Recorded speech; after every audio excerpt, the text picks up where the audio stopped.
this, and Indian Foreign Ministry and Dutch Foreign Ministry always very recognize us on a good cause. And NIA always busy to make a new member, also the young people, and who started business in Holland. We try to help them. And people from other way, Dutch way, want to business in India. We also help them to give them right advice, bring the right people in the connection. They can do the business on the good way and easy way. And I'm very welcome to you, Mr. Ambassador. You are here today and join us. It is really very honor for us. And our Ambassador Excellency, Mr. Pradeep Rawat, is the Ambassador Design of India to the Kingdom of the Netherlands. He will also be permanent representative to India to the Organization for the Prohibition of Chemical Weapon, OPCW, and responsible for India relation with the International Court of Justice, the Permanent Court of Arbitration, and other legal institutions in The Hague. Mr. Rawat joined the Indian Foreign Services in 1990. He opened to learn Mandarin Chinese as his foreign language and served in Hong Kong and Beijing between 1992 and 1997. He returned to Delhi in 1997 and served in East Asia Division for over 3 years.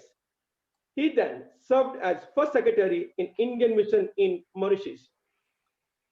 He started his second tenure in Beijing in 2003 as a consular and ended in 2007 as a Deputy Chief of Mission. Mr. Rawat returned to the Ministry of External Affairs and worked as a Director, East Asia in East Asia Division between 2007 and 2009, and thereafter he was on deputation to South Asian University for 10 months. He then served as a Joint Secretary, East Asia in the Ministry of External Affairs, New Delhi from 2014 to 2017. Mr. Rawat served as Ambassador of India to Indonesia and Timor-Leste from September 2017 December 2020. He speaks fluent Chinese, is married to Mrs. Shruti, and they have 2 beautiful daughters. Very rich man, Mr. Ambassador. You have 3 Devi in your home, Ma Saraswati, Ma Durga, and Ma Lakshmi. This is really very rich enough. You're a very right person, a very rich person for that. And Mr. Ambassador, I would like to welcome you on behalf of Netherlands Indian Association. Please, it's floor for you. Please addressing all our people. Very welcome, sir. Welcome. Thank you, Vinodji, for such an elaborate introduction. This is my third assignment as head of office. I started in Taiwan, where we have a office which we all of you know is called India Taipei Association. Then I was in Indonesia, Jakarta, from where I am coming straight to Den Haag. But it is the first time that I have such a lengthy title, which Vinodji mentioned. So I never had such a big title like ambassador, then permanent representative, and I think the title is kind of shows that in this place there is a lot to do, both in terms of bilateral as well as multilateral work. You would have heard me in another forum, some of you were there, where I mentioned that for me it's quite new, everything. And in that sense, having such organizations and such friends is a great asset, because as Vinodji mentioned, that NIA is a very old organization. So NIA has, I would say, very diverse and rich experience, which could become a very useful resource base for me as I move ahead in my work in The Hague. But first of all, let me convey my deep appreciation to the Netherlands India Association for organizing this event, giving me opportunity to interact with all of you, albeit in a digital format. I take this opportunity to wish all of you, we are still in January, wish all of you happy and healthy 2021. And same to you, sir. Thank you.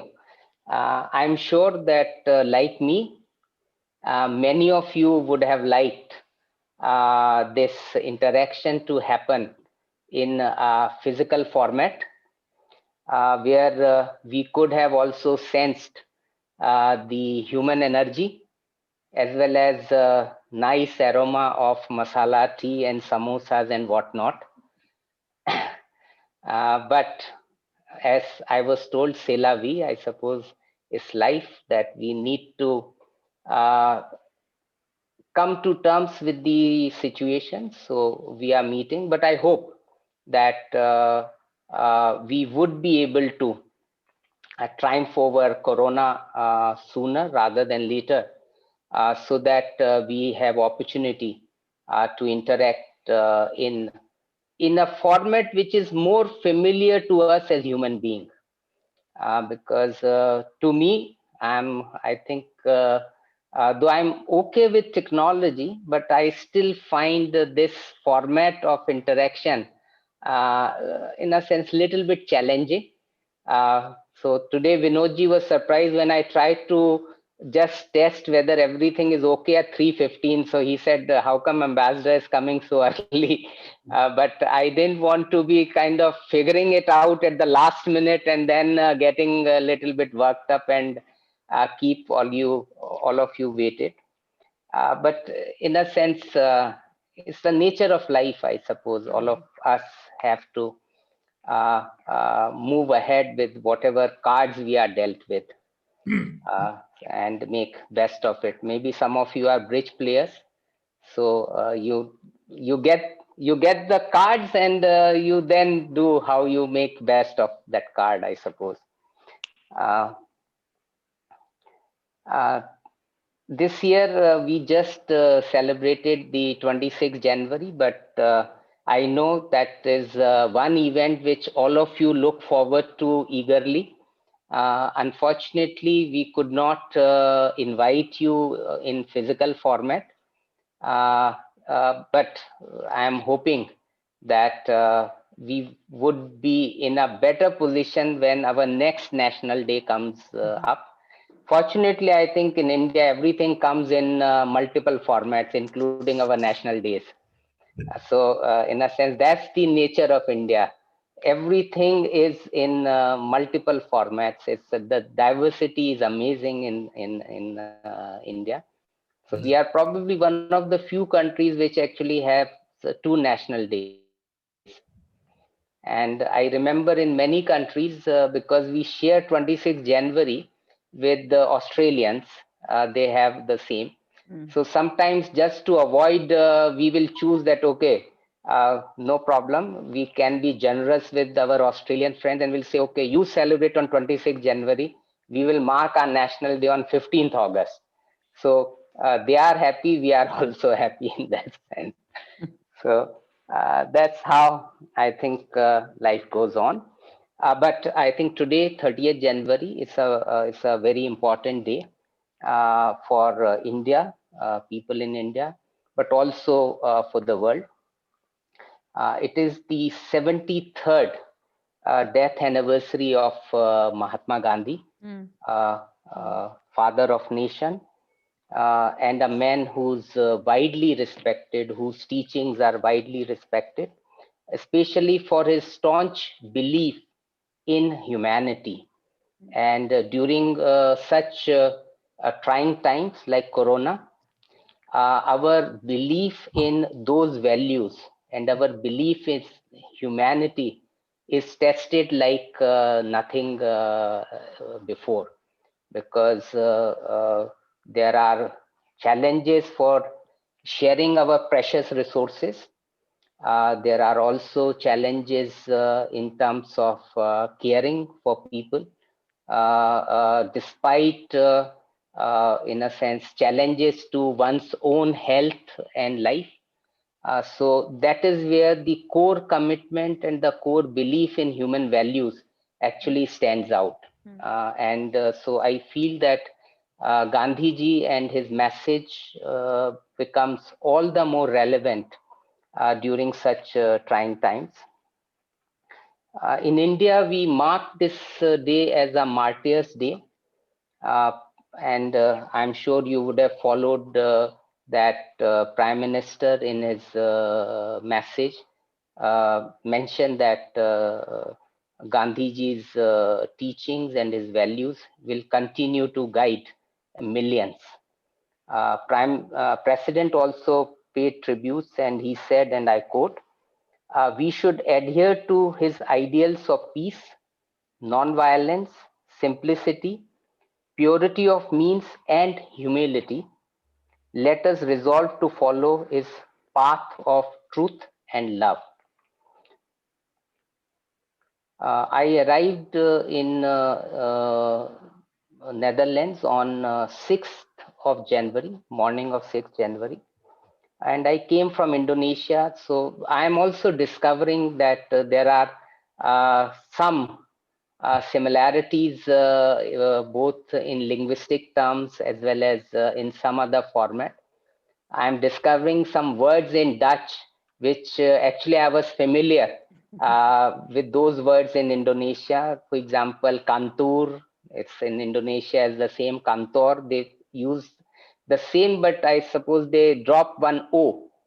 So they use Kantor, while here I saw it with two O. So, and then there are similarities also in terms of the way actually people write their name. So in Indonesia, for the first time, in a sense, in the British system, using designations is little different. So I came across that there will be names like doctor, insignor, and name and things like that. And then there will be degrees. And after coming to Netherlands, I realized that it's a tradition which is borrowed from Netherlands in Indonesia, because in Netherlands also that's how people address their name. So I kind of getting a little bit familiar, but through my Indonesian route.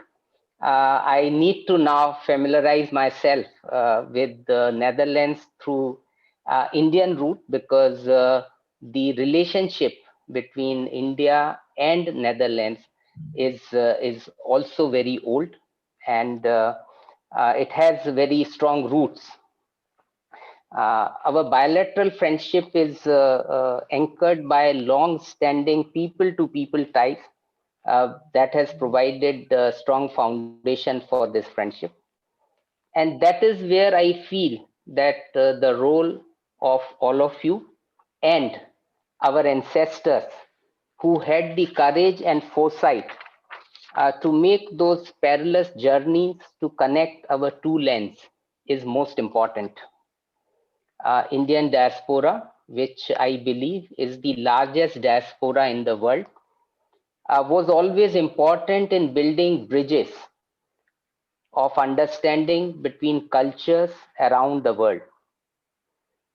We in India are always happy and rejoice in the success of our diaspora.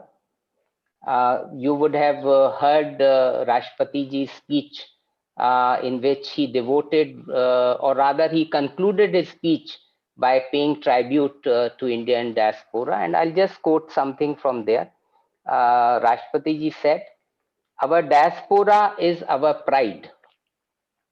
Indians abroad have succeeded in different walks of life, some rising to high levels of political leadership, some contributing to science, arts, academics, civil society, and business, each bringing laurels to their new homelands and also to India." we have this long, I would say, very long tradition of making efforts to uh, create understanding about our culture and also sharing what we feel is good to share with distant lands. And in that sense, I think this tradition is very well documented 2005 and 500 years, roughly about that time. But in a sense, when Ashoka and before that, a lot of our monks took the message of Buddhism to distant parts of the world. So it's that kind of tradition that India has to try and create those cultural bridges of understanding. And many of you are, I would say, the modern day version of those Buddhist monks, I think, who traveled. Some of you would have traveled in with some difficulty, I'm sure, because those times the technology might not have been so good.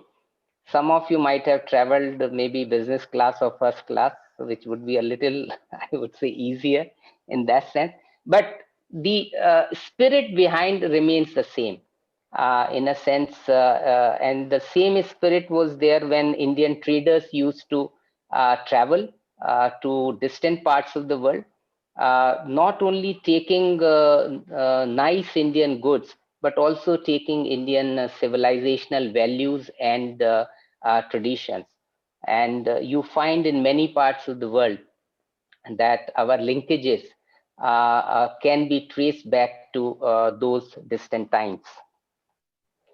Uh, the other thing which I find, having lived abroad in countries where we have a strong Indian diaspora, Vinodji mentioned about Mauritius. Uh, I find that Indian diaspora has this unique ability to integrate very well with their new homelands, but at the same time able to retain their traditions. I was trying to kind of figure it out, some kind of a example. One example which came to my mind, I don't know whether it's absolutely correct or maybe one could modify. It's like you have a big uh, water and you mix bit of rose water into it, like Indian diaspora. It integrates very well, doesn't change the basic nature of the water, doesn't create any violent reaction in that water. It adds value to that water because it has that mild fragrance of rose into it. It's like that. The rose water, I would say, is like Indian diaspora coming into a big water body, which is their adopted land, where they retain, because the rose is very much there. It doesn't loses even after it gets mixed, maybe gets diluted a little bit, which is good, uh, and adds value. It doesn't changes. There's no violent reaction in that water. Integrates very well. You can't identify it, but you can still sense it. You can still feel it. So that's the nature of Indian diaspora, and it comes from the long tradition which I mentioned, which has always been there in India in terms of sharing what we have with the world. I was once joking with my friends that if India has actually claimed IPR on yoga, maybe we would be reaping billions of dollars in terms of IPR values, IPR returns on yoga traditions. And I think Peter is there. I think if we had patented zero, probably we wouldn't have to do anything in India, because anything and everything which is there today in the world, actually zero plays a very important role in that. But that's, I think, is the nature of India in terms of sharing whatever we can. And in today's time, you can see that despite I would say, a lot of business coming into it, a lot of profit coming into it, because these are the economic theories which have little bit changed thinking of people. That India is probably the only country, despite having limited resources, that it has gifted 5 million vaccine to other countries. I don't think any country which is either rich or poor has actually made that effort. And it's not that India doesn't need these vaccines. I think our population is 130 million, and it's a long way that we uh, actually have to go. But even then, while we are vaccinating our people, we have just vaccinated, I think, over 3 million. But at that point of time, having that willingness to even gift shows that India has not lost its civilizational values, even despite whatever is happening in the world, whatever greed has come into the world, the profit has driven a lot of our thinking. And that is where I would say that Gandhiji's values once again are very deeply rooted in India, where he said that there is enough in the world to satisfy the need, but not satisfy everyone's need, but not everyone's greed. So I think it's still somehow may not be overtly visible, but subconsciously some of these civilizational values are deeply imprinted on Indian DNA. And I would say that our diaspora also keeps exhibiting those values in terms of creating charitable causes or championing charitable causes. Uh, and in that, I would say that we are also very fortunate that in this particular organization, that we have diaspora, but more importantly, also our friends from Netherlands. And this becomes very useful, because you can actually understand both sides, and can work with both sides, and can become a very important bridge on which the ideas can certainly travel, but it can also take care of some of those more material things which are also important. I don't think only ideas can fill the stomach. Unfortunately, we haven't reached that kind of evolution as yet, unlike what the Avatar movie would have said or shown us. So you could also become a very important bridge for the material things, technology, trade, flow of finances, and all that.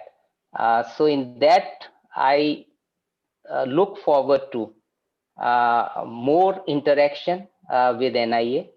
I also look forward to listening more to your ideas, your views, and also learning from your rich experiences, both in India, because some of you also have very deep experiences in India, and certainly in the Netherlands, and also in a sense your experience, that how in last close to 6 decades that you have been in existence, our two societies, our two peoples, and our two governments have interacted, and what is it that we can do under the changing circumstances. So with this, I think I would once again convey my deep appreciation to all of you for being here on a Saturday. Day is very fine. I think it hasn't rained today, at least in this part of Netherlands. And I believe that tomorrow is also going to be a good day. So wish you more sunny days in the year ahead, and wish that Corona will vanish sooner, so that we can enjoy March and April and all the beautiful tulips which they bloom. I'm certainly looking forward to it, because I've heard so much about that uh, that I would like to enjoy in an environment where one could be with more friends, because being with friends is also part of the enjoyment. So thank you very much. Thank you very much. You're welcome, Excellency, and thank you for the beautiful words about Indian diaspora in Holland and all over the world. And very good example what you give with the rose is really give lots of happiness to us.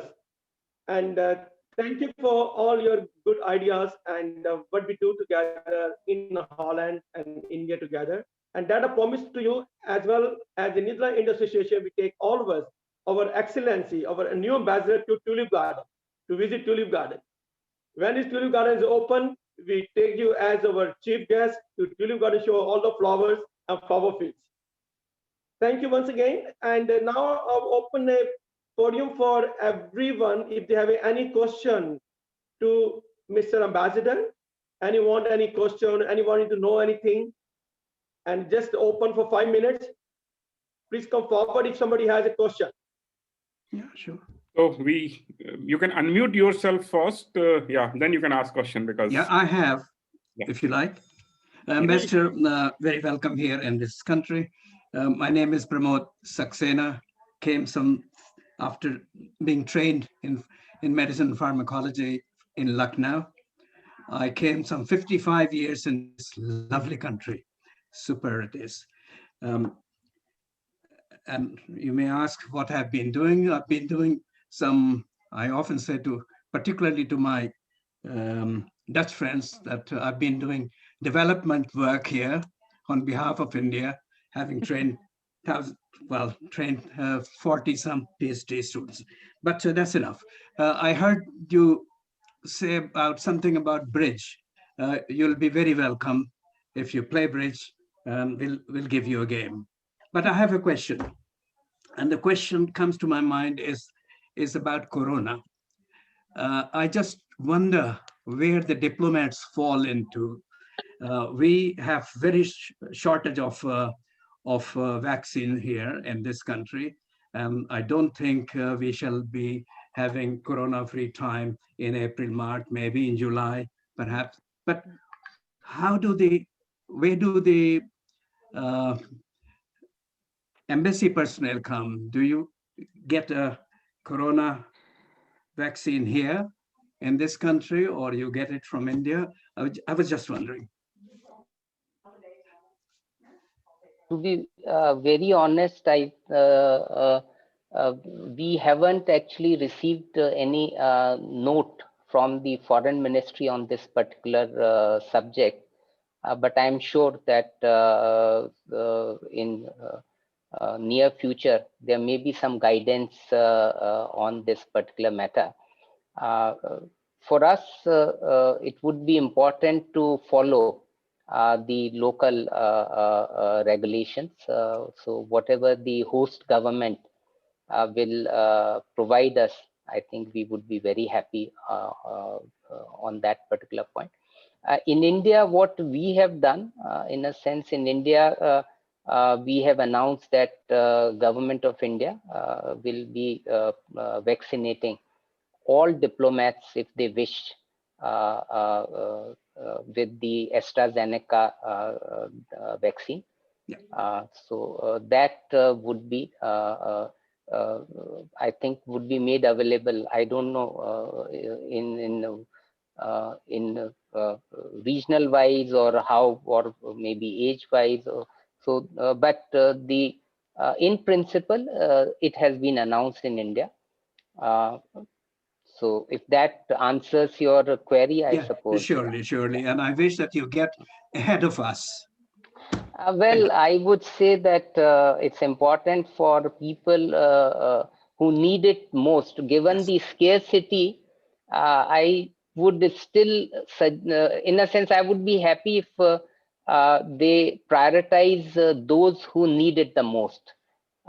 So that's very important. So in my case, if we get it, I think our priority would be to, like in embassy, there are some frontline workers, like my consular section or the community. They are our frontline because they are interacting with the people who come in. So if we get that chance, we will again follow the same principle and give our frontline workers the first opportunity to get the vaccine.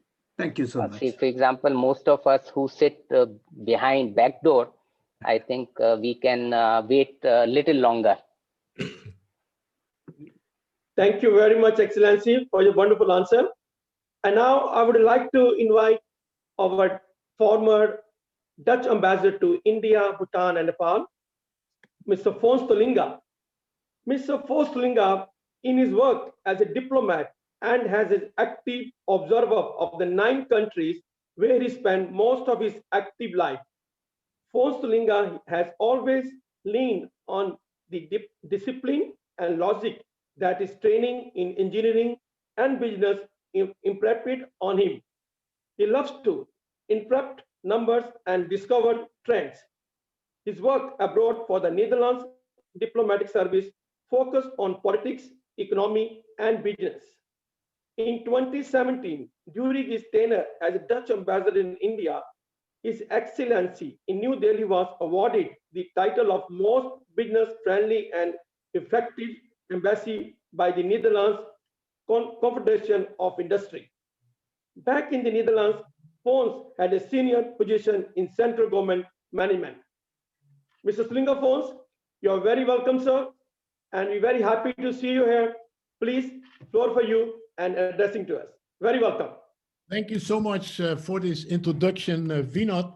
First of all, I would like to welcome to the Netherlands Ambassador Pradeep Kumar Rawat. Thank you. Thank you so much also for your introduction on the civilizational values that India brings in our modern world. As you have seen, Mr. Ambassador, relations between India and the Netherlands are excellent, but there is still a lot of work to be done. And I can assure you that we will all be to your support when you need us. And I can tell you that the members of the Netherlands-India associations have always been a great support to the ambassador of India and the Netherlands. And I can tell you, and also on behalf of Erik NIA, also for the Netherlands ambassadors in India. I have worked from 2012 to 2018 in India, and those 6 years have inspired me to write a book about India. And the objective of that was to put India on the radar screen of the Dutch public and of the Dutch policymakers. Because that is necessary, I think. Now we are living in a very interesting time of modern history, because the world order as we know it, the political world order and the economic world order are changing. And the cards are now on the table. And now the game is being played, how the landscape will be in the coming 20 to 30 years. That is a very important reason to know about India. The second is that India itself, I think, is on a turning point. India in 2025 will have the largest population. It will pass China in population. And India will be in 2030, as I understood, the third largest world economy. And for a country like the Netherlands, where for 40% of our prosperity, we are depending on international business, India as a third economy of the world in 2030, in any scenario, will be crucial for us in the Netherlands to know India and to engage with India. But I think there is a third reason, more important than the other two, to engage with India now. And that is that India, like us in Europe, is a part of the free world. And you can in India be a supporter of the Modi government or an opponent of the Modi government. The bottom line is that India has a democracy. India has a democracy with free elections, free press, independent justice. Look what the Supreme Court did in the farmers' conflict. It's an independent justice. And so India is part of the free world. And that free world, we all know, is under pressure. And in Asia, it's under pressure because China is starting to push around in Taiwan and Hong Kong along the border with India, China, India. the Silk Route is not all that peaceful, all the intentions. So China is pushing around, and what would be more logical than the free part of the world in Europe would see the free part of the world in India as an ally. And I think, you know, the thinking should go in this way. And sometimes you see already small signals here in Europe that it will be going that way. So I think very important to engage with India. And in Europe, I've seen that when I worked in Delhi.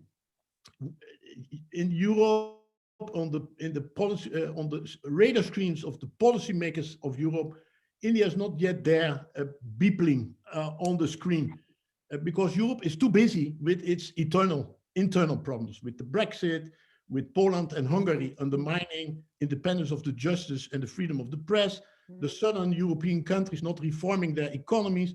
They cannot compete anymore with us in the north, and in a little while they cannot compete anymore with the rest of the world. So that is a problem. And also Europe is concentrating on its direct environment. In the ministry in The Hague, they always said, I heard that I saw that in all the messages I got, the ring of fire around Europe. It starts in North Africa with the migrants, and then from the Middle East, we see the terrorists, and then a bit more north, we see the Ukraine and Russia behind it. And, you know, India, I always told them, India doesn't understand why the Europeans are isolating Russia in such a way that it goes directly into the embrace, of course, of China, because China is the problem more than Russia. So all of this is, I think, in our way of thinking about our place in the world in Europe, that has to evolve, and we have to adapt to that new situation of the new world order that we are going in. But Mr. Ambassador, I don't want only to bother you with these very serious issues. There is also a very optimistic issue, and that is the vaccines are there now. Sooner or later, COVID will be over. And my mantra was always doing business in the 21st century is not anymore only a question of exporting to each other or investing to each other. It is finding for your company or your country the right niche in the world global value chain. And I identified 6 niches for us in our relations with India.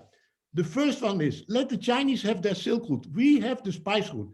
Holland in the 17th century was the hub of Asia and Europe. Holland can become the hub of India in Europe. For your exports to Europe, we are already a bit of a hub because 20% of all India's exports to Europe enter Europe through the ports of Rotterdam, Amsterdam, and the airport of Schiphol. That is 20% of 50 billion. That's 10 billion of your exports enter Europe through the Netherlands. A second one is the Netherlands is becoming a hub for Indian investments in Europe. Before, if an Indian company wanted to have a head office in Europe, let's say a European office to coordinate its business, or let's say a distribution center in Europe, the default was UK, London. Now the default can become, and is already a bit becoming, the Netherlands. And the third type of hub that we were becoming, but now it's a bit less, is when Jet Airways started to fly in 2016 to Holland. Before they were flying to Brussels, and then we convinced them to fly to Amsterdam. The Belgian ambassador was furious with us there in India. But we had 5 flights per day. And every year we had 30% more visa for Indians. In the end, in 2018, we had 100,000 visa for Indians per year. And the embassy in Delhi had the same number as our embassy in Beijing. Can you imagine? All these airplanes, 5 per day, bringing up and down our citizens, but most importantly, businessmen, students, and tourists. And I think, you know, I hope that Jet Airways can come back in one way or the other and start flying again, because I think that's the oxygen, the fuel of our businesses, all these people coming up and down between our countries. So that's the first of the niche would be not the Silk Route, but the Spice Route. And the second is India with its growing economy. I read that the IMF says that India is growing this year with 10.4%. Well, India maybe also lost 10.4 in the corona, but India is back like never before if this is going to happen. That means that more people in India are going are entering the middle class. That means that, and that is already happening, that the Indian consumer market, consumer goods market is increasing with 15% per year and increasing in quality. The Indians have money now, the middle class, to buy quality products. And that means that, for example, before in agriculture, we could only export to India inputs for agriculture, like machines, seeds, this kind of thing. Now we can also export to India output of agriculture, like apples and pears, completely new. And a lot of luxury businesses, also on fashion, are going to establishing themselves in India. So that's the second. Your growing economy is a niche for us. But the third one is a very important one. And you were talking about the diaspora. India, the Indians, I always say the Indians have the beta factor, the science factor in their DNA. In India, in Holland, and in Northwestern Europe, students have a preference for the alpha and gamma sciences, like management, finance, hotel management. In India, students, and maybe more important, even their parents, they are going for the exact sciences, for mathematics, for physics, for IT of all. And that means that in India, every year, 500,000 engineers graduate. And we have already got 45,000 of them. Up to Corona, every year, 10,000 what we call knowledge workers from India enter the Netherlands. We have 45,000 of them now, I read. And I can tell you that we have a shortage of engineers because our youth is not choosing engineering as a study. We have a shortage of 45,000 on the academic level, exactly the number that India is of Indians that we have now, and 135,000 if we also take the higher vocational levels, the HBO. So India, that was the third niche I would mention. India as a beta, as a science talent pool. Then number 4 is R&D. We are very proud in Holland to be the 4th most innovative economy in the world. But it's very nice to be that. But the most important is to stay in that position. How can we stay in that position? I always told the people there and the universities and the companies, we have to engage with Indian R&D. Big companies like Shell has 5,000 in their technology center in Bangalore. Philips, 3,000 in their R&D center. Unilever, DSM, all big Dutch companies are inventing things in India instead of being in China and getting their patents slowly stolen. In India, they create new knowledge and they create inventions. And I was telling in universities always, you have to join our big companies, because if we want to stay in number 4 place of the most innovative economy, we have to engage with the Indians. India has the beta, the engineers. India has also problems that they have to solve on a scale that is unprecedented in history. India is going to find its own solutions, and not only, how you call that, the jugaad, but certainly also the science and the beta. Then I think the 5th one is the SMEs. A lot of our know-how in Holland, in agriculture also, is in SMEs. And the SMEs, big companies can just go to India. They hire KPMG, Ernst & Young, they just go and they get whatever they want to get established. Smaller companies don't have those means. So I always told them, you need a partner. For example, an architect office in Holland can slowly start outsourcing. Maybe simple things at the beginning, like administration and H&R. But in the end, maybe they discover, we can also have all the calculations of the strength of the beams, and I don't know what, all the engineering. More and more, the company in Holland start to outsource to India the more critical processes. And in the end, maybe they start to help each other in each other's markets. the Indian company together with the Dutch partner in the Indian market, and vice versa in the Netherlands. So slowly, this can grow. And so the Dutch SMEs need a partner, and they have to realize, for example, if you build a greenhouse in Holland, you can never export it lock, stock, and barrel to India because there are too many climate zones in India, and the Chinese and the Israelis can provide you for 20% of the price a greenhouse of less quality, but still 20% of the price. So the solution there is for our SMEs, build the greenhouse in India, adapt it to the Indian circumstances, and all the things that you can do in India of that greenhouse, do it there. And don't do that in the Netherlands because we cannot produce these things anymore at a compatible price worldwide. So that was the fifth SME. And the sixth, is my big frustration because I always said when I was working in India, agriculture is the sector where we can work together, where India can help us and we can help India. The Netherlands is a superpower in agriculture. We are the second largest exporter of agricultural produce in the world after America. Trump always said America first, and we said agriculture, Holland second in the world. But we are reaching our limits. Mr. Ambassador, you will read the newspapers here and you will see that we have too much, how is it called? Stick stuff. It's nitrogen, nitro-oxygen in the air. And Holland is slowly becoming like Singapore, more urban than rural. There is no place for large-scale architecture, is my opinion now that I live here in Holland and I see around me.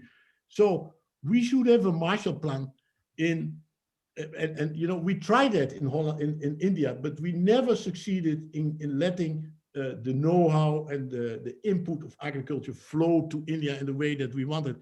Now I think that we are pushed in a situation where the Netherlands has to not to produce too much anymore here, but we can still produce maybe in India or with our farmers in India, or let our farmers support Indian agriculture.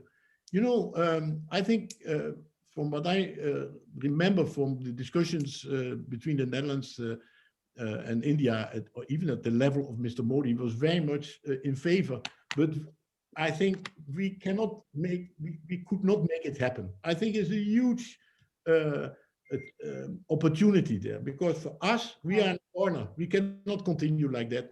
And so last thing I would like to say is, you talked about the zero, and there is a project, a program, Dutch initiative. Peter is here, Peter Gobet, a Dutch initiative of finding out where the zero comes from. Zero Org India.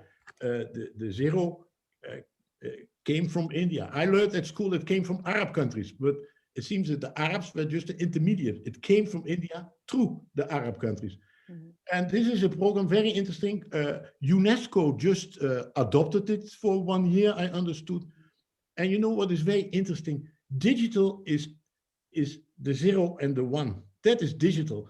And India, with its beta factor in its DNA, in the DNA of its population, and being all around, let's say, with IT, if you look, a Dutch bank, there is no Dutch bank without a big software company from India helping them. So I think India, not only in the past with the zero, but even now with the zero and the one, should be the country that we immediately think of as we talk about zero. So I would like to ask all the members of the NIA to see, and Peter and I and Eric is involved with it from the beginning. We can see how we can help Peter and to launch this idea. So maybe we could write to the members of the NIA to see how we can help. Mr. Ambassador and members of the NIA, thank you so much for your attention. And I'm sure that the Netherlands and India's relationship under your leadership will go even higher up. Thank you very much. Thank you very much, Excellency, for your wonderful addressing. And we really know about so much for your knowledge. We learned so much from you, all the statistics, the figures, and between relationship with India and Holland.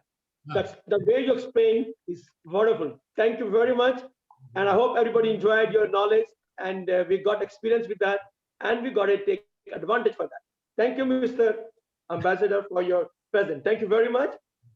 Ladies and gentlemen, now I would like to invite the person. He don't need any introduction. Everybody know him. Dutch, Indian, Suriname, Turkey, Morocco. He's living in the city of The Hague, the city of justice and peace. They're living almost 180 different nationalities. And all the nationalities love this person. This person worked very hard for this committee. Mr. Former Deputy Mayor, Mr. Robin Baldev Singh. Mr. Robin Baldev Singh is a former Deputy Mayor of the city of The Hague. He is a member of the Dutch Labour Party. He was member of The Hague Municipal Council from 1998 to 2006 as a Deputy Mayor of 12 years. He is also known as a writer and poet and has written several books. Mr. Baldev Singh Ji is also one of the leading figures in the Netherlands concerning the history and cultural developments of the Indian diaspora in the Netherlands. He is a renewed speaker and lecturer on Indian culture, heritage, and history, especially the Gilmitia Migratory history. He has written several poem collections. He is also a writer, editor of many articles of Suriname, Indian culture, language, and history. He has produced documentaries on religion, culture, literature, architects, Indian fine arts, Indian cinema, and history, and has worked on a documentary school on the Indian diaspora community in several countries, such as Mauritius, South Africa, Trinidad, Guyana, and Suriname. Mr. Robin Baldev Singh, I would like to thank you on behalf of Netherlands Association for your presence and for your time to us. I would like to very warm welcome. Please, sir, now floor for you, address to us. Thank you very much indeed, Vinod. Thank you for this great introduction. Dosto Namaskar. Thank you for having me in this online session. It's an honor to be part of this eminent group of people. But starting first, I would like to welcome the new ambassador of India to the Kingdom of the Netherlands. Rawatji, welcome on my behalf in what I can say the most beautiful city of the Kingdom of the Netherlands. And that is not Wassenaar, but it is indeed The Hague. It is very unfortunate that we haven't met each other yet. I think you are very busy in settling down and perhaps the COVID is there. So we haven't met physically, but I hope to meet you very soon. And I hope to share with you some ideas of course, The Hague and how things work here. And if I can help, of course, then I will be very happy to help you. So on my behalf, a very welcome to you and to your family. And we hope to catch up lots of times in the near future. Ladies and gentlemen, thanks, Ambassador, for sharing your ideas for this year and for the future. And von Stuhlinga, thank you for your ideas about, of course, the connection between India and the Netherlands and where challenges lay ahead. And let me share a few thoughts which can indeed seen as a supplement of that what von Stuhlinga has said. Ladies and gentlemen, as you are aware, of course, Corona has hit the world very hard. It has hit the Netherlands very hard. It has hit Europe very hard. And I think that the aftermath, because now we are very positive, the vaccine is there. We're not doing quite well, Ambassador, I must say, as far as vaccination campaign is concerned. For a very rich country as the Netherlands, we are very bad in that situation. But of course, I can understand that people are very happy the vaccination is coming. And somebody uttered, and I think it was von Stuhlinga, that Corona will go away. Friends, Corona will never go away. And I would like to warn you, because the aftermath of this Corona crisis is a social crisis. The social crisis which is going to happen here in the Netherlands It is going to hit Europe, I think, and perhaps some parts of the world also. It is going to have an impact as far as division in society, not only on social position, social class position, or ethnic position, you might say, but it is also going to have an impact economically. And that means, because I am sure the Dutch government, for example, has already invested, or supported more than 60 billion euro in the, businesses, etc. I mean, that money is they are going to get that money back. And where are they going to get that money back from? From us. So that means that after this Corona crisis, the social crisis will enhance, and it means that there will be cutbacks and it will be austerity. And that means that especially people in the lower class of society is going to be hit. And I myself am very worried about that. That's one thing. The other thing is that what Corona has shown us also is that actually this virus is reshaping the world, actually. That is what the United States of America is also showing, the changing of the power is in the US is reshaping the world order. You have seen in the last years, actually, also in this Corona years, exactly for the WHO, the United Nations is not visible anymore. Where is the United Nations? I mean, where are these guys? What are they doing? I mean, you don't see them.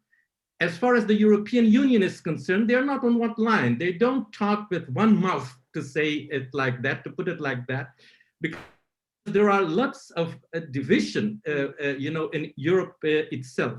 So what the Trump years has shown us is the weakness of the West, but also the invisibility of many regional powers.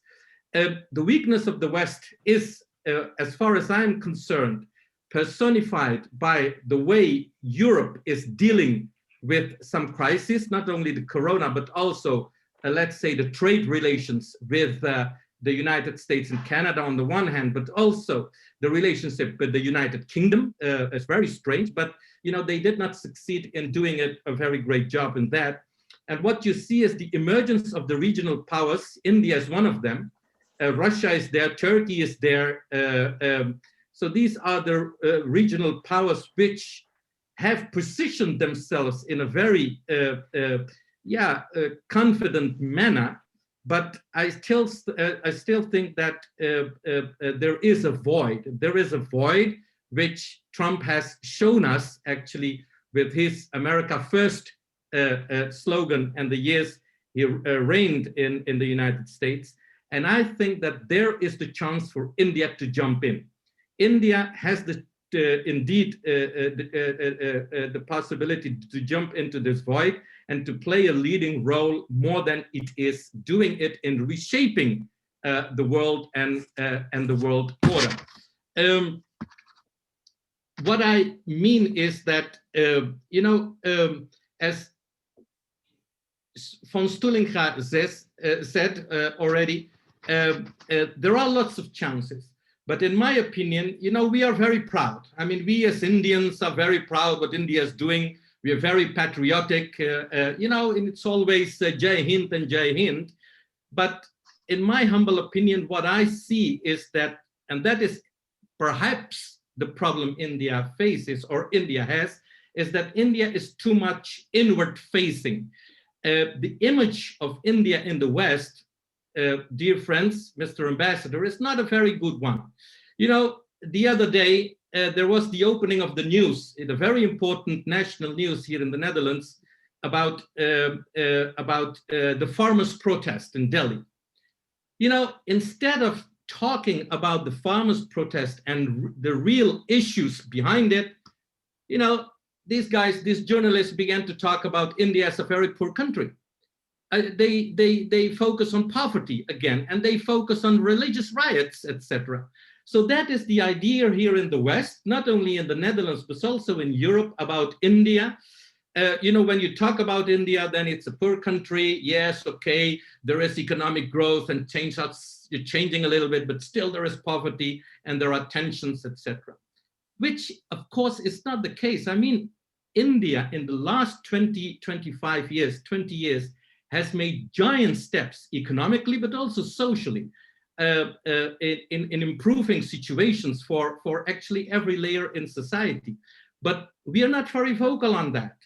And I think that has to change. So this is just an illustration how, the perception of India and the Indianness is in the Netherlands, but also here in the West. So, I recently joined this WebEx meeting of the Antarashtriya Sahyog Parishad. We talked about, I participated in 2 sessions, one on the whole Girmitia and the diaspora ideas, etc., etc. And the other one was last week on, how journalists can become or can play the role of India's soft power. I mean, if you look at journalists, Indian journalists here, they are really not the soft power India actually wants. I mean, there are a couple of journalists, you can count it on one hand, actually. I mean, I'm talking about serious journalists, and they are all focused on domestic issues. They are not focusing themselves on India or what India can mean in this bilateral relation. So, Mr. Ambassador, I think there is a great challenge for you and for your mission to work further on not only enhancing the diplomatic relationship, which is obviously very important, not only enhancing the bilateral relations, the trade relations perhaps, but I think there is a huge task in changing that image Europe and the Netherlands has of India. I mean, yoga is there, of course, but I mean, you cannot eat yoga, for example. I mean, there is a lot of challenges which can be tackled, and I think that your mission, the council, the ICCR, the Indian Council for Cultural Relations, but I think also your Gandhi Center here in the city of The Hague can play an important role as far as creating other kind of image. So you're an ambassador, you're the representative of India here, but I see you also let me just put it that way, I would like to see you also as a spin doctor to get the message, the Indian message and the Indian story across here in the Netherlands and also in the EU, for example. So I can imagine that there can be a bureau, for example, at your mission, but also, or perhaps at the Gandhi Center, to spin and in order to spin this, and I will conclude with that, is to use the Indian diaspora community more and better. We are at times very proud that India has a huge diaspora community. In the Netherlands, we have indeed a very huge community of, let's say, around 200,000 people. But how does India use this community? I mean, of course, I'm very glad that there is this Parvasi Bharti Divas. That is great. That is truly great that is. But I would like not only to see these kind of symbols, I would like to see truly, using the Indian diaspora to build a bridge between the Netherlands and India. Because mind you, and this is a generative implication which I'm getting across to you guys, but the Dutch won't do it because the Dutch they have another idea of India still. And that is my experience, which I have. So you can, of course, work with them. Please do work with them. But in order to get the message across, which I am aiming at, is that you can do that best to use the Indian diaspora community as an asset, as a whole, not only to get the message across within the Indian diaspora community, but also to the mainstream community, because the mainstream, they lack information about India. And I think that that is very important to do so. So the mainstream, we have to tackle that. And that is a challenge which I hope that you will embrace and you will work further on that, because today is indeed, ladies and gentlemen, the 30th of January, which marks the death anniversary of the father of the nation, And the father of the nation, Mahatma Gandhi ji, said, and I quote, you may never know what results come out of your efforts, of your actions, but if you do nothing, there will be no results, end of quote. So as far as I'm concerned, let's get started hand in hand, and we are here for you individually, but also like organizations like Vinodji has with NIA, but Ram Lakhina is a very senior member of the community who is connected with a lot of organizations, and he is very senior in his ideas about India and the Netherlands. These kind of strength we should use to move forward. Thank you very much indeed for having me and for sharing my thoughts with you guys. Thank you. Thank you very much, Deputy Mayor, former Deputy Mayor for Den Haag, Mr. Romy Baldev Singh, for your beautiful views about India and Holland relation and what we do in future. We follow your instruction and we do together better India in Holland. And I want to thank you. Always you stand for NIA and all the organization. Whenever you need you as a man for the government, you always stand for us and give your full support. Thank you once again, Mr. Romy Baldev Singh, for your time and for your beautiful speech. Thank you very much. Ladies and gentlemen, now, NIA always try to bring new people on the podium. Like NIA, our event last month, Good Bike 2020, we introduced one girl, Lucy Agarov, and she's a young girl. She become in Voice of Holland. She participated there. And now today, I introduce the other young girl, Shreya Ravish. Shreya Ravish is a girl, some 10-year-old. Her mother and father, they're very cultured. They bring in Holland. The beautiful Madras Chorus Band is one of the famous band in the Netherlands. Is also in the worldwide. They win 2 awards in the world. And they organize Sarang Festival. They bring north to south and east to west India together one platform. And today, daughter of Ravish and Priya, Shreya Ravish, learning Indian classical music for the last 4 years.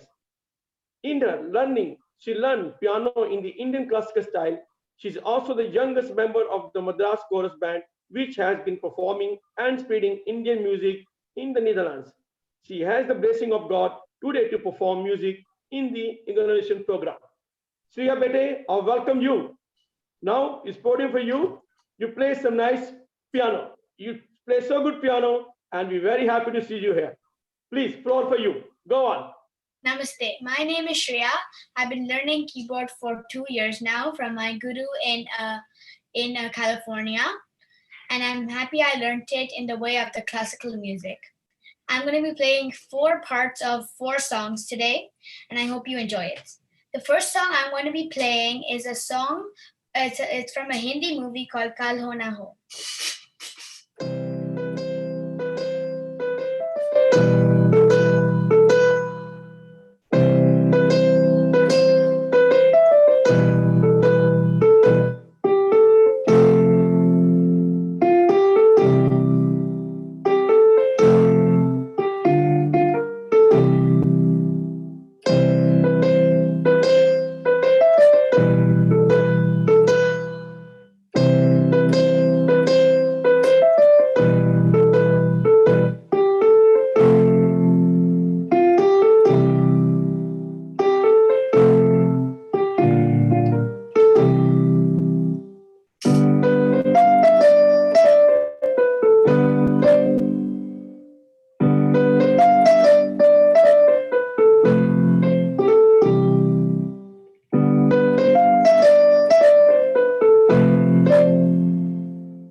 The next song I'm going to be playing is in both Tamil and Hindi, and it's from the movie called Sur Mein Aakhiyon Mein.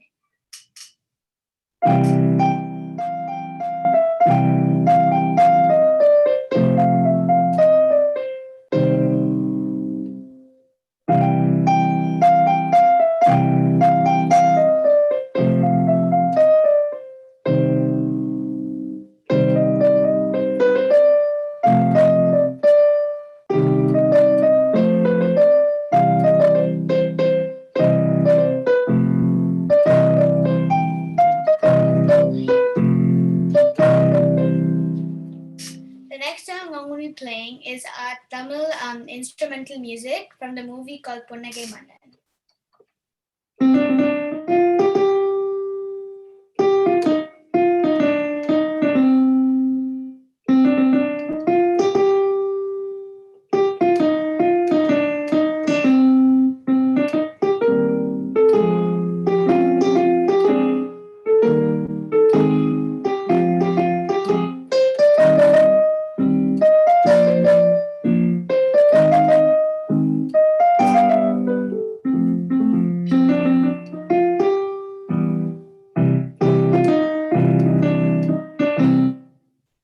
The next song I'm going to be playing is a tribute to all the mothers in the world.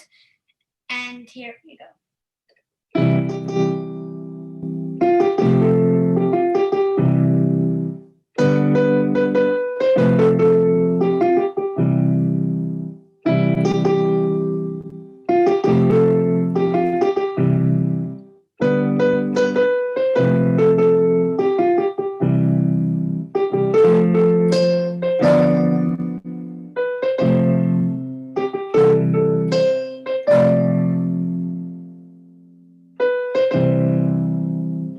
Thank you.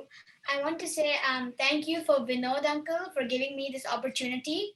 And I want to also welcome the new ambassador to Netherlands. Thank you. Shreya, thank you very much. Wonderful. I'm very proud of you. You are a future for Indian community and Dutch community in Holland. Very, very good. Ladies and gentlemen, Netherlands known as a cultural organization. So we had it today also. Two beautiful singers go to sing for us. And before to invite our new singer, I would like to request to all of you, please arrange the drinks with you. Later on, we go to cheers the Happy New Year together. Not now, later on, but please get the drinks. And now, I would like to introduce Apana Gulati. Apana Gulati is an entrepreneur and a singer. She and her husband, Captain Tarun Gulati, together run Octan Befe, a consultancy in the field of finance, maritime, and technology. Aparna will sing a few songs for us today. And Aparna ji, I would like to invite you and welcome you to support to us always. And last time you sing a beautiful song, and today also give a time to us. Thank you very much. And now floor for you, please. Thank you very much, Vinod ji, for the lovely... Unmute, please. Yeah, thank you so much for the lovely introduction, Vinod ji. A very warm welcome to Pradeep ji, to the Netherlands. Hope to get to know you and your family as the year progresses. Wish you all the best. I have a couple of songs which I've prepared today. Bollywood songs, a new one and an old one, and I hope everyone's going to enjoy it. Always. Thank you, Ji. Thank you. I'm just going to put on my track.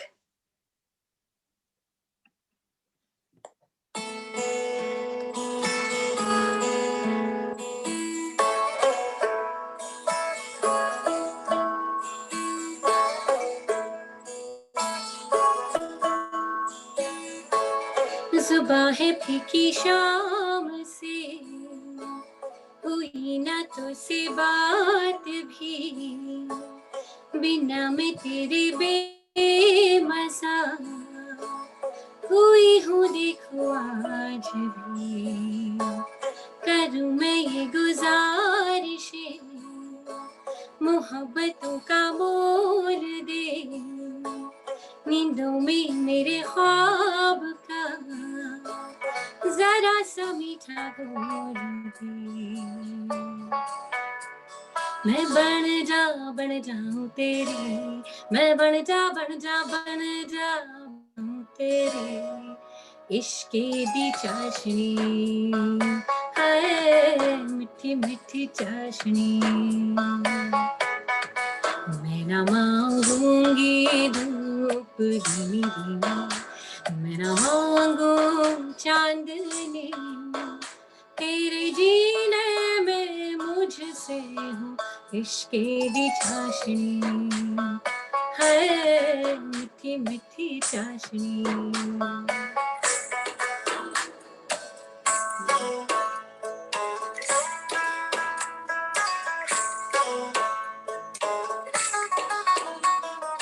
मेरे ख्यालों में हमेशा तू बातें सारी अच्छी अच्छी करता। ओ देखो सुबह सुबह जो तुझे तो सारा दिन अच्छा है गुजरता। ये कैसी तेरी आरज़ू, ये कैसी तेरी ख्वाहिश है, तुझी से देखूं मैं करूं तेरी ही फरमाइशें। मैं बन जाऊं तेरी, मैं बन जाऊं तेरी इश्क दी चाशनी, हाय मिठी मिठी चाशनी। तेरी हवाओं का उजाला हमेशा मेरे संग संग चलता। ओ तारे गिनूं क्यों रातों को मैं, मेरा तो कभी दिन ही ना ढलता।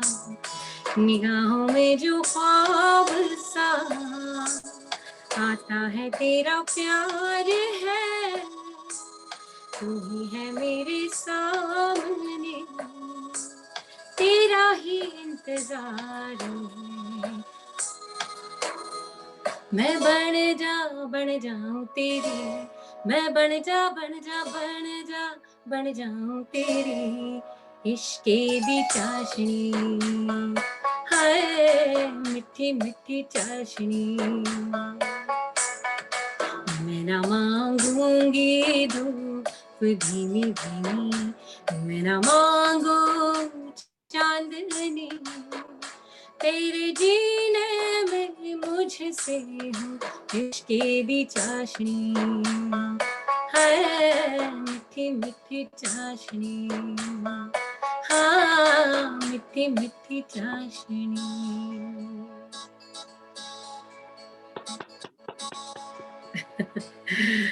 Thank you. Beautiful, Apurva ji. Very nice. Thank you so much. And I thought एक पुराना गीत हो जाए and black and white के दौर का. Yes, very nice too. Bear with me till I just pull out the track. Yeah, here we are. बाबूजी धीरे चलना, प्यार में जरा संभलना, हाँ बड़े धोखे हैं इस राह में। बाबूजी धीरे चलना, प्यार में जरा संभलना, हाँ बड़े धोखे हैं इस राह में। बाबूजी धीरे चलना।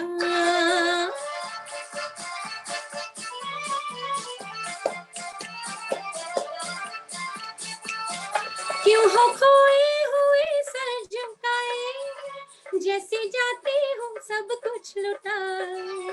ये तो बाबूजी पहला कदम है, नजर आते हैं अपने पराए।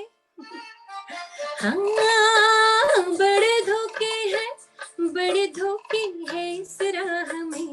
बाबूजी धीरे चलना, प्यार में जरा संभलना, हाँ बड़े धोखे हैं इस राह में। बाबूजी धीरे चलना।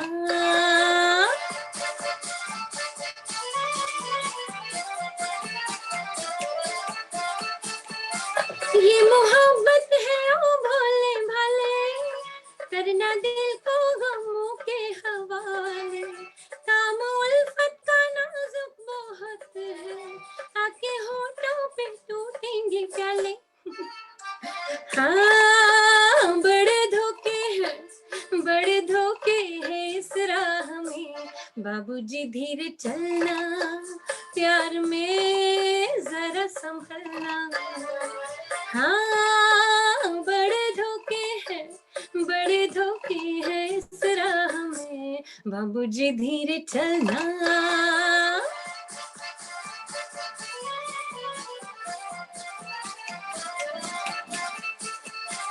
हो गई है किसी से जो अनबन, थाम ले दूसरा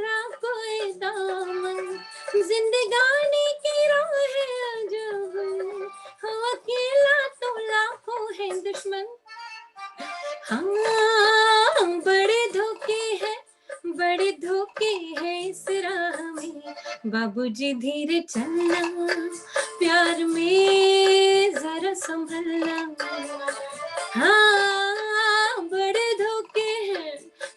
धोखे हैं इस राह में, बाबूजी धीरे चलना। Wow. Thank you. Thank you, Ji. Thank you Thank so you very much. much, Apna-ji. Thank you Thank so you. much for all your beautiful singing and your positive energy, happy vibration. Thank you very much. God bless Thank you, and to be lots of happiness and love to you, and you sing like this always for us. Thank you very much. Thank you. Thank you so much. My honor. Thank you, everyone. Thank you. Thank you.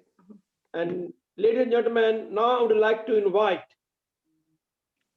Sahib Music Company, which is Desi Fusion Group, Julie, Saroji, and Dahoud Sahib. Dahoud Sahib and Julie, they're both husband and wife. They are singing with the passion, with the love, and they've come today both sing for us. Dahoud ji and Julie ji, now floor for you. Please carry on. Thank you. Unmute yourself, please. Unmute.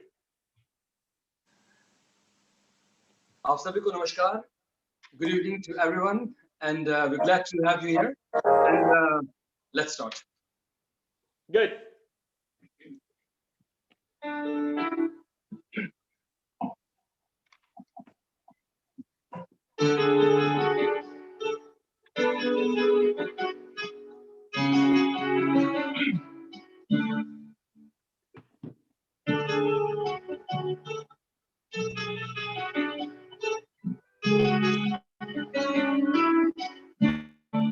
मुझसे पहली सी मोहब्बत तेरे महबूब नामा, मुझसे पहली सी मोहब्बत तेरे महबूब नामा,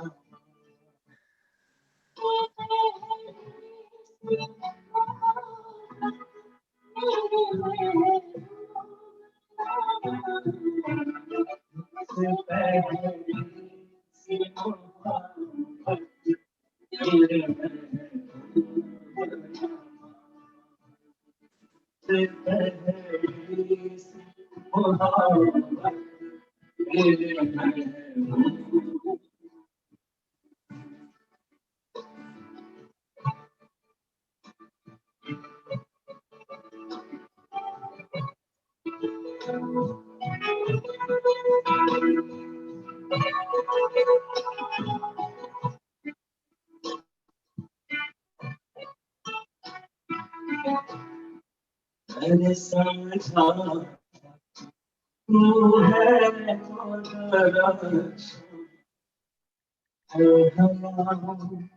तेरा हम है तो हमें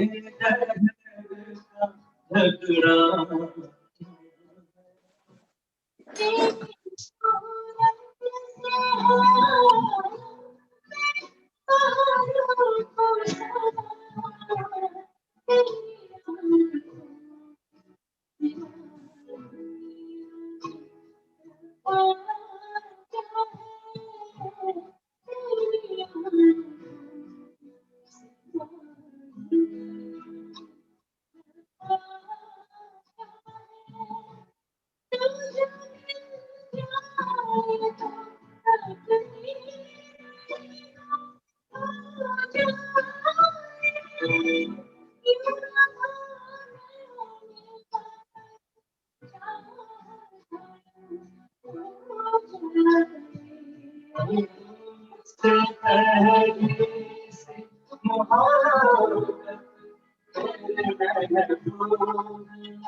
तारीख वही माना करे अंधेरा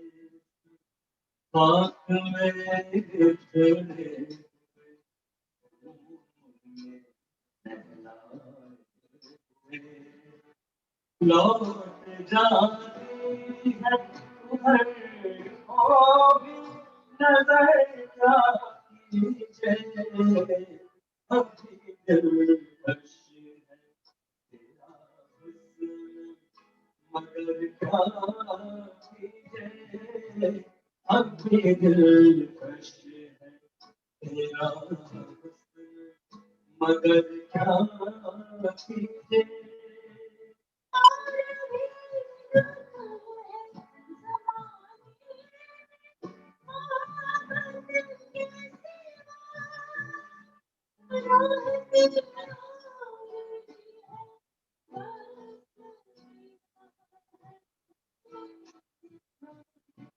मुझसे पहले से मोहब्बत मेरे महबूब ना मुझसे पहले से मोहब्बत मेरे महबूब ना मुझसे पहले से मोहब्बत मेरे महबूब से पहले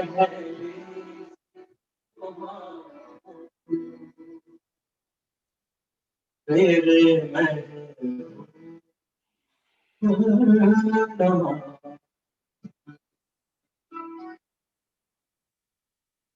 शुक्रिया थैंक यू दाऊद भाई, आपका म्यूजिक ठीक नहीं आ रहा।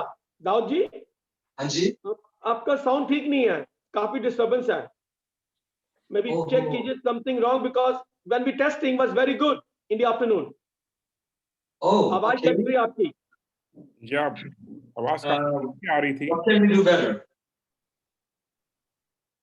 Should it be louder? Yeah, or Louder, come closer to camera and sing little louder. Yeah.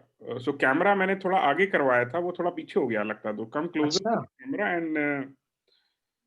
and maybe speak little bit louder. So yeah, it's the distance In the actually. afternoon, is this better it is better. Much better, much Yeah, better. if you can speak and sing. Yeah, it's better yeah, now. because distance, yeah, much better. ठीक अभी sound बेहतर आएगा Right. Yes, Yeah, now maybe it's better. sing again. Yeah, I would say because last one was very disturbing. Yeah. But now it's okay. Yeah. Okay. disturbing in the sense is it बीच में cut के आ रही थी आवाज, कभी आ रही थी कभी नहीं आ रही थी, कभी स्लो थी कभी ज्यादा थी। तो अब may be you can start again may be. okay we'll carry on ये एक बहुत खूबसूरत गजल और बल्कि है और we'd like to sing another beautiful गजल, आप लोगों की सुनी हुई जानी पहचानी गजल, मुझे तुम नजर से।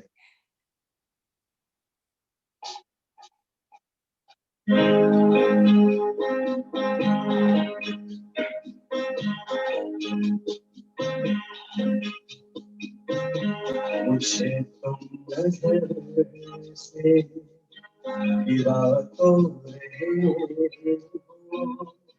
मुझे तुम कभी भुला ना सकोगे, मुझे तुम नजर से गिरा तो रहे हो, मुझे तुम कभी भुला ना सकोगे।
कभी नाम बातों में आया जो मेरा ओ बेचैन होके दिल थाम दोगे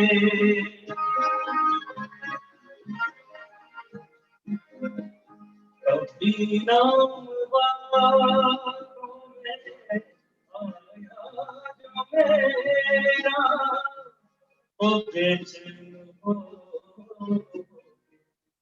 दिल थाम दोगे ओ बेचैन हो दिल थाम दोगे निगाहों में खाएगा हम कांधे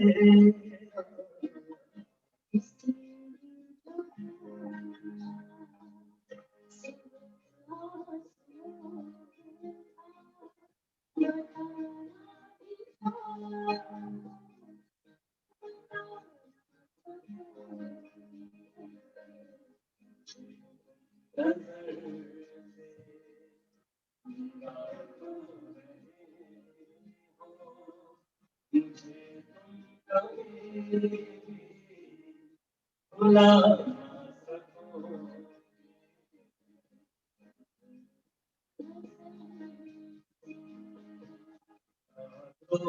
रहे मुझे तुम कभी भुला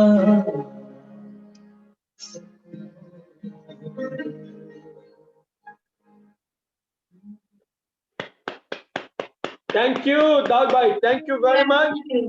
Thank you, Julie ji. Thank you. And thank you and beautiful thing. I wish you all the best for the happy 2021. God bless you and your beautiful daughters. I'm looking forward to see you once again next in NIA program. I mean, invite you also. Thank you very much. Bye-bye. Thank you so much. Okay. Thank you. Thank you. Ladies and gentlemen, and like everybody know, and NIA is a organization try to do always bring new people on the podium, and we did it today also as well, and they did very good. And now I would like to open the floor for question and answer and attraction to each other, to talk each other, and for 10 minutes, and we want to chase a glass. And I would like afterwards our Vice President Suman Karov want to vote of thanks to everyone. And in the before that, we want to attraction, to question answer or talk. Please open the floor for everyone. Vinodji, I have a question. I have a question on one of the things that Excellency Fons also made, and first of all, I'd like to give a very warm welcome to His Excellency Rawat Saab. So we heard about the importance, or rather the prominence of agriculture, in bilateral collaboration. So I just wanted to understand whether there is some thrust areas within, because agri is a very wide space. So I'm the regional account manager for Wageningen University, which is ranked #1 in the world for food and agri.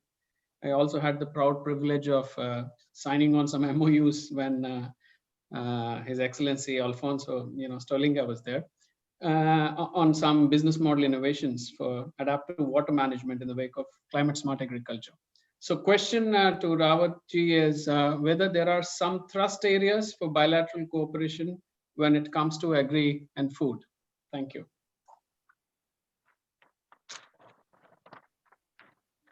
This question is directed at me or also Ambassador Stolinga? To you, sir, actually, because Okay. I think Mr. Stolinga already mentioned his 6 areas. So I was more concerned about, or rather more interested on knowing what is your strategy or any game plan you have in mind as to how you see we can enhance collaboration in food and agri. Okay. First, I think I must say that I am still, in a sense, to graduate from the listening mode to making assessment mode. But whatever little I understand, coming from India's challenges, India is a huge producer, but not a huge exporter. While Netherlands is a producer, but it is able to export most of it. So what it suggests to me that somehow, I'm saying Netherlands is in that sense is much better in managing wastage in the production chain. And in our case, it seems that the wastage is very high. So one area where we could certainly see that how we can control and reduce the wastage in our production chain. Suppose if I am able to do that, my net yield goes up, and in a sense, one is able to get better revenue for everybody engaged in the supply chain. The second challenge which I understand, and I can tell you from my experience, when I was in Taiwan, I saw that like I was actually, when I visited some of the areas, I used to wonder that there are trees. On trees, you won't see fruit as you would normally see, but the fruits are covered by some paper or a plastic or something. And one used to wonder why. But later on, you realize that to maintain uniformity and quality of those fruits, which is very important, there are certain techniques used. Now, one of the challenges that sometimes we face in exporting some fruits and all, that uniformity of the quality. In a sense, sometimes diversity is not very much appreciated when it comes to the business. While in social sector and political sector, diversity is a strength, in business, everybody wants the fruit to look the same. So when you're picking up 5 apples, I think every apple must look exactly the same, which somehow we are not able to manage. So that could be another area. I yet to study whether that's also a strength in Netherlands. Third, what I understand that we have excellent, I would say, climatic zones. I was told that in terms of the climatic zones, we are very rich and diverse. So that means that we should be in a position to grow all kinds of flowers in a sense on a much extended time period. And Netherlands certainly has established, I would say, world leader when it comes to floriculture. So I see that there could be some possibilities for us in that particular area. For example, India has amazing variety of orchids, but somehow nobody knows India as an orchid producer or exporter, though we do bit of it. But when it comes to orchid, normally people will recall that it's either the Thailand, maybe Taiwan, and some countries and other countries in that part of the world. So there could be possibility to match India's natural advantage with some of the tech and management know-how from Netherlands. So that I would say in terms of, and also the last, I think agriculture, given India's water situation, we need to find solution so that our agriculture is not very water intensive. Yeah. And I believe that the Netherlands has probably, I think for centuries, they have handled water the way no other society or country has faced that challenge. So I believe with my limited understanding that no other country would have or society would have expertise dealing with water the way Netherlands has. So I would say these come to my mind, but as I said, these are just layman's understanding.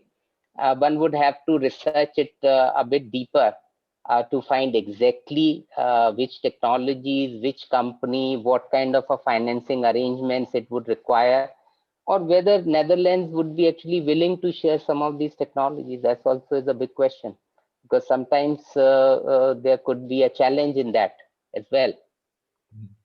Thank you I very hope much, it sir. answers, huh? Yeah, well noted, and thanks a lot for your remarks. We have been making a lot of progress with our discussions with Rabobank, where I've worked before on the financing part. Technologies, as I said, sir, Wageningen University and Research is world renowned. It's the #1 ranked. So we find a lot of our innovations and technologies applicable for the Indian situation. Also with Asian Development Bank, we've been talking. So I'll try to line up some meetings, sir, in the coming months to enhance this dialogue and hopefully get into some kind of a collaborative projects for India. Thank you. Thank See, one thing I can tell you with my little experience when I was working on East Asia, where Japan was also my portfolio, we were able to bring one of the largest producer of tomato-based products from Japan to come to India. And the challenge was, as I said, they wanted each and every tomato to be exactly the same. And it was a problem in a sense because we have never understood the agriculture in that kind of artificial setting. In a sense, it's like free range chicken versus a chicken which is kind of groomed exactly the same. So it was a bit of a challenge, but eventually they started to adopt a few farmers, and I believe that they made some progress in areas around Nasik and some parts of Maharashtra. And I have lost touch with that. I'm sure that company must have grown by now and might have expanded to other areas. So I do feel that there are possibilities. We have done that with grapes. India produces excellent wine. So in a sense, it's not that it hasn't been done. And we do not have success stories. We do have. Potato is a success story because of Pepsi in some parts, because they also needed the same potato for their Lay's chips. So there are success stories which give me confidence that if we take example or technology and other things from Netherlands and study bit of what had succeeded with some of these companies and use that experience, I am sure we should be able to do something. Well noted, sir. Thank you so much. Thank you, sir. Thank you, Kalyanji, for the wonderful question, and thank you, Excellency, for the wonderful answer. Fantastic. Anyone more, please forward. Anyone, please? Pramodji? Yes, Pramodji, you need to unmute yourself. Okay, so just a small remark to Robin. Robin was excellent suggestions he have given in his speech, and I liked it very much. But I'll take just one point. I'm not that happy. Robin says, well, look, Mr. Ambassador, the corona is not going to go away. It shall stay here for always, perhaps. But I want to assure him, corona may stay here, but it shall be overpowered Make no mistake about it. Human race is resilient, and it has done in the past, and medical science, among other sciences, will take care of corona. And don't forget, they did it with far worse pandemics like plague and smallpox and others. So that's a small remark I want to make. And also I want to say that, Mr. Ambassador, India has one more good point here in corona thing. They have their own vaccine, Covaxin, which is being used there. And perhaps more vaccines produced by India will be coming, as you already know. I'll just add a bit of it. In a sense, we have to have a little bit more confidence in capability of human race in that sense. And when I go back, look at the geography. I don't know much about this country, but the kind of geography card which people of Netherlands were dealt, I think maybe 1,000 years ago. Look at what waterlogged areas, this, that, and it didn't deter the people. And they actually said, okay, let's do something about it. And look, that geography, which was considered to be terrible at that point of time, suddenly became the boon, because the peatlands generated so much of gas and oil. The land became so fertile. So in a sense, something which appears to be very challenging at a particular point of time could also become a great asset at some other point of time. And I think Netherlands example is something which we must actually remember. And I believe that message we need to take to other parts of the world, that yes, we need to be more tenacious, maybe more faithful in our own capacity and capabilities, as our ancestors have demonstrated. And that's what I believe. I always believe that our ancestors were far superior to us, but we don't give them that much credit. And we just follow that. I don't see for us to look at India in a sense, given our own medical challenges. India's recovery rate is 97% of the cases which we have been able to detect. Now, if I include the cases which we have not detected, India's recovery rate will be over 99%. So, in a sense, Indian genes have already triumphed over corona. In that sense. Vinodji, Pramodji, what I wanted to say is, I have confidence in science, of course, and I have confidence in the human race, absolutely. But we have to be very careful in that sense that corona will always stay. I mean, of course, vaccines will come. The flu, I mean, the flu is still there. AIDS, we haven't, there is no vaccine for AIDS. We have it for 40 years now, so it hasn't gone.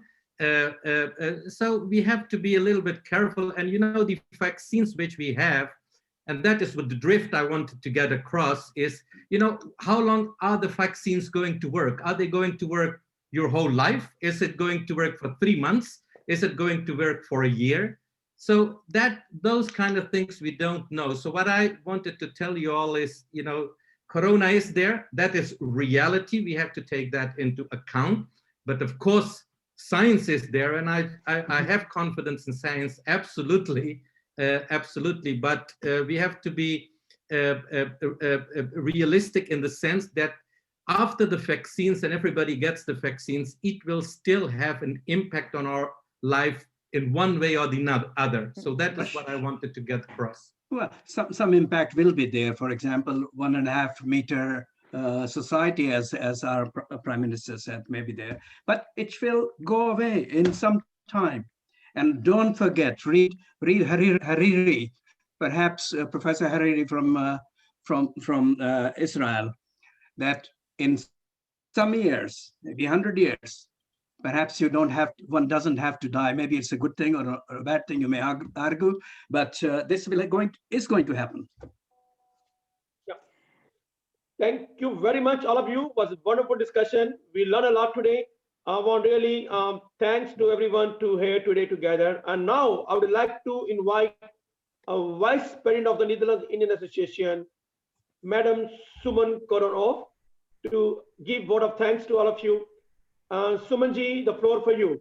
Very welcome. Thank you. Thank you. It has been a very interesting 2 hours. I hope you have managed to get a drink in between, because we would like to toast in the end, just a few minutes, because I really want to thank everybody. I want to thank our new ambassador, Ambassador Rawat. It's good to exchange ideas. This is a fine time to see other people exchange ideas. And I hope you are able to learn the Dutch language very easily, because you already have a vocabulary of kantoor and maybe other Dutch words from your former posting. That will give you the edge. And if someone can learn Mandarin Chinese, they can certainly learn Dutch, especially from English. So good luck with that. Then, of course, Ambassador von Stulinka, your in-depth knowledge and enthusiasm about India always impresses me. You just gave us in a few minutes a short condensation of your book of, I think, 2019, which I also, and an update on the new situation. So thank you for that. And Rabinji, it is always a pleasure to hear you speak, because you are very passionate. You are what I term in my head, the unofficial ambassador of India. So we have fear in this setting, which is good, which is great. Thank you also for drawing attention to the fact that it is not only that India has gone through a lot, not only that we have to be allies, not only that the circumstances going forward may be difficult, but we need to collaborate much more intensely, and, speaking in Indian and Dutch context, improve the image of India. That is a task. We are here, Indian diaspora, we are the soft power of India. So that should help. Thanks to all of you. Thanks to our performance, Aparna and Shreya. What beautiful, that's what NIA does, huh? Show young talent. So we have a 10-year-old talent who has her whole life to go ahead. Aparna ji and Dawood band, that was good. We couldn't hear them very properly, but still very nice to hear them. And thanks to all of you. It was lovely to see you. And I would now like to raise a glass to each of you and wish you the best this year. And not only that we are good with each other, we have the best of health, but also we utilize this power that we have as Indian and Dutch diaspora, as Indian Dutch citizens, to play our little bit in enhancing the relations between India and the Netherlands. Cheers. Cheers. Thank you. For the health and happiness to everyone. Thank you. Thank you so much, Ji, for wonderful words about everyone. It's really great. And I would like to all of you invite one day for dinner. But pity due to Corona, we can't do anything. Otherwise, I invite to today evening to all of you for a dinner somewhere. But that's a promise. We will really do soon when everything's okay, everything will come normal. Then invite for dinner and be together physically. And thanks again for my side, and thanks to Eric G and everyone to join today. And it's a wonderful evening. Thank you, thank you, thank you. And thank you all the board to work very hard. Pankaj ji, thank you for the behind the ITs. And Debai, thank you to make it really new members. Eric G, thank you for all your guidance and support to me to how to organize this. Without Eric G, we can't do anything. Thank you, Victor von Bailat, for all your notes and sending mail to everyone to join this event. And thank you, Vijay ji, to take care for the finance. And thank you to Stulinka Phones for Mr. Hans de Boer. He's one of the very special person for Indian community in Holland. He's went to India a couple of times with the Mark Rutte and our Queen and King for bringing Indian business to Holland and other way around Dutch business to India. He died last week. It's very sad. Young man, 66-year-old. And really my condolence to all of you. Is really big, sad news for everyone. But thanks to Sulinga ji to give his article in Telegraph, and you took us as a part of that. Thank you very much. Thank you. And wish everybody very pleasant evening and very, very happy evening and all the best. Thank you very much. Thank you. Thank you.